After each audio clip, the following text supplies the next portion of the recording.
Now you are looking at a satellite photo of a massive oil spill off the coast of Oman. The environmentalists of Greenpeace are telling us it covers 1,300 square kilometres, a potential ecological disaster. The tanker was carrying around 800,000 barrels of oil when it reportedly came under attack. It's believed to be part of the Russian Shadow Fleet. Deteriorating security conditions in the world's busiest waterways are taking a major toll on global shipping giants. The container shipper Hapag-Lloyd says it took a $600 million hit from the Middle East crisis in Q2. The company says it's paying more for insurance, storage, rerouting and inland transportation following the closure. And yet the share price, as you can see, has performed considerably better than expected because core business is holding up remarkably well, particularly from Asia. Rolf Habben Jansen is the CEO of Hapag-Lloyd. Good to see you, Rolf, as always.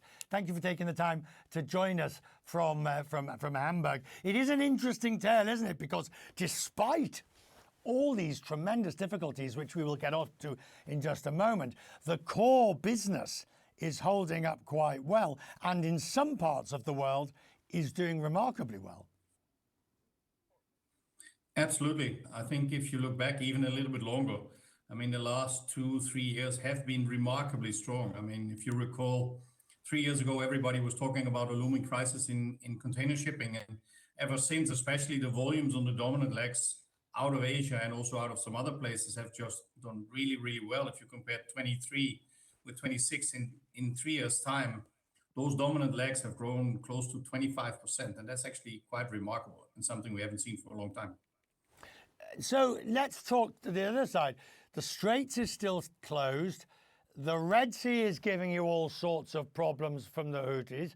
So the freight charges are still high. What are you doing to actually get transportation and containers and through and round that area? Well, of course, we try to at least use every possible asset that we have, and we try to use them as efficiently as possible. I think we've been quite good at that this year because we see that we can use the slots more often than we typically did in the past. But you were right, it is challenging. Hormuz is still closed. There are some services that we're now starting to return through the Red Sea, but it will take some time before everything goes through again. So one should still expect some disruption in the remainder of this year. And let's not forget that also some of the ports struggle with all the volumes that they need to handle, particularly in Asia. We know that the cost of insurance has gone up, and obviously you have told me on this program that you're not going to send a ship through the Strait until you're absolutely sure of its safety. Where are you on that scale at the moment in terms of, of gut feeling that things are getting better or not? I think it depends a little bit what you look at. I think if you look at the Strait of Hormuz, there the situation is still very, very dangerous. So we will not go through there at this point in time. When you look at Bab el-Mandeb and Suez, there you definitely see that it's been a while since something happened there. I would say that the situation there today is definitely better than it was a year or a year and a half ago. And you also see that together with our partner Maersk, we are starting to move some services back to Suez. We'll do that step by step, also because we need to avoid that the ports in Europe are otherwise going to collapse, and then you haven't really achieved anything.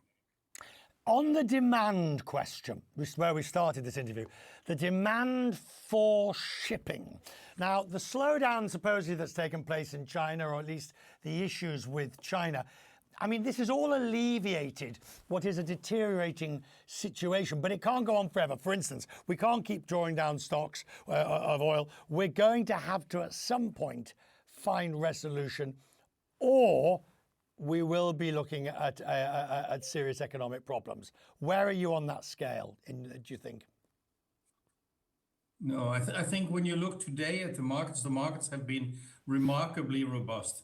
I mean, when you look at the trades, and maybe some of the trades to and from the US are a little bit of an exception, even if they have also been fairly strong in the second quarter, most of the other markets have been really, really strong. I mean, if you look, Asia, Europe has been good.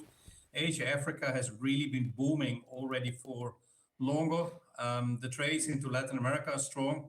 So, and if you look a little bit further out, I mean, it's always difficult to have visibility beyond several months. But when you talk to people today, I would say that most of them are a bit more optimistic than they probably were some months ago. Even if, admittedly, for us, it's not a complete surprise that we had a decent peak season. Also, because we saw that inventories, for example, in the US, were relatively low. So restocking had to take place at some point in time. Sir, I'm grateful. Thank you. It's late for you, and I'm grateful that you've stayed up and talked to us tonight. Chris Smith, thank you.